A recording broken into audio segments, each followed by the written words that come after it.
prepare for now shawarma burgers. So this is my ingredients for my shawarma burger. I have cucumber. I cut into cubes. The same with the onions. I cut into cube. The same with the tomato, and then the lettuce. I have ready made the shawarma beef. I already sauteed this. This is how I prepare my shawarma. I saute the garlic, and the same with the onions to the butter or margarine, and then I'll saute my ground beef, and then I'll put salt, ginisa flavor mix, and black pepper, and then I'll mix the tacos mix. So and then I'll put some little pinch of salt, and then that is my shawarma, beef shawarma, how to prepare.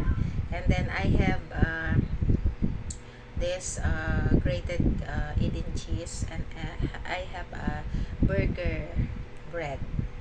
I already cut in the middle, and then I put some pinch of black pepper, salt, and then sugar. I put a little bit. So this is how I prepare my sauce. So I'll have 1/4 cup of Lady's Choice mayonnaise. Then I add 5 tablespoons of tomato ketchup.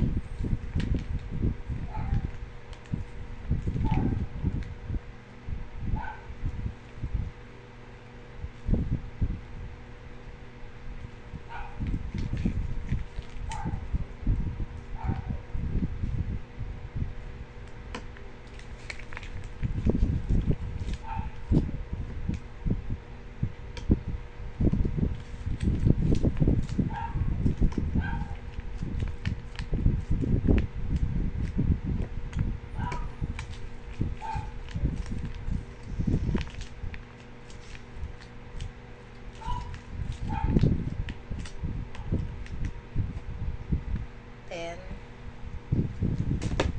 I put some pinch of black ground pepper. The same with a pinch of salt.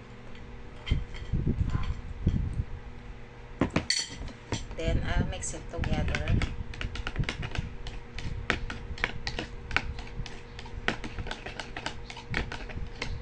Until they are all mixed together.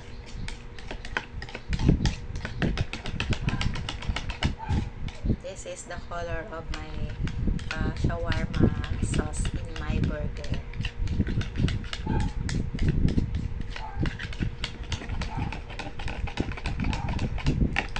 And then I'll prepare my shawarma burger. This is how I prepare my shawarma burger.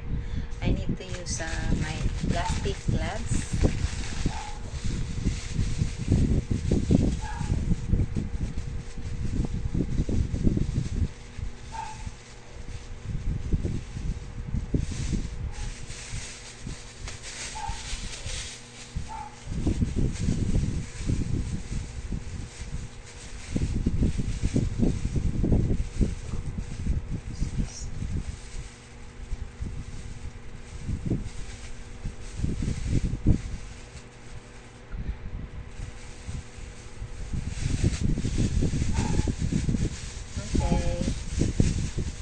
This is my burger buns. I already cut in the middle. So this is how I prepare my shawarma burger. First, I'll put 1.5 tablespoons of my sauce.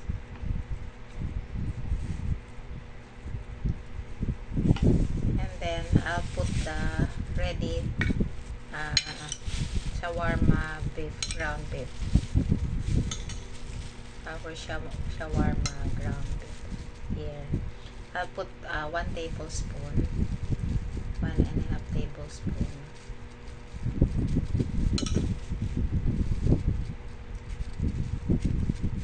Then of course I'll put the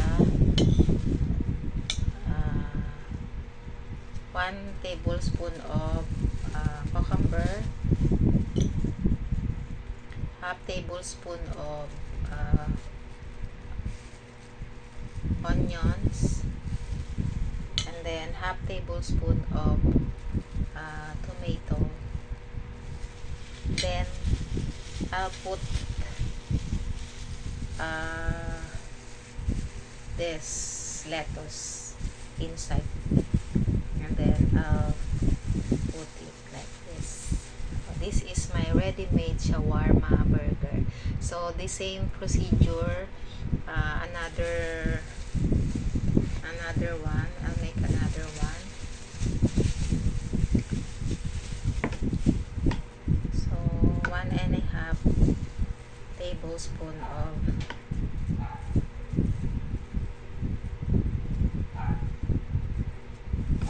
sauce, and then I'll put 1.5 tablespoon of beef. Then I'll put 1 tablespoon of cucumber, half tablespoon of onions, half tablespoon of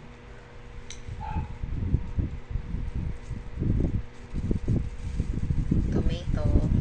Then I'll put I'll put grated cheese inside too. So if it's okay, it's optional. So if you don't have this cheese, hidden cheese, so it's okay. No need to put cheese, but if you want your shawarma burger become more delicious, you add some hidden cheese for that. So I'll put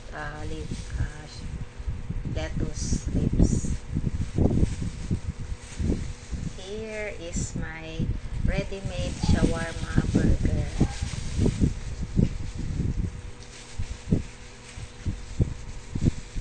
This is how I prepare my shawarma burger. If you want to sell this, it's okay. It's all up to you. So this is for own shawarma burger, or if you can ask them to order the shawarma burger. Okay, this is my ready-made shawarma. Thank you for watching.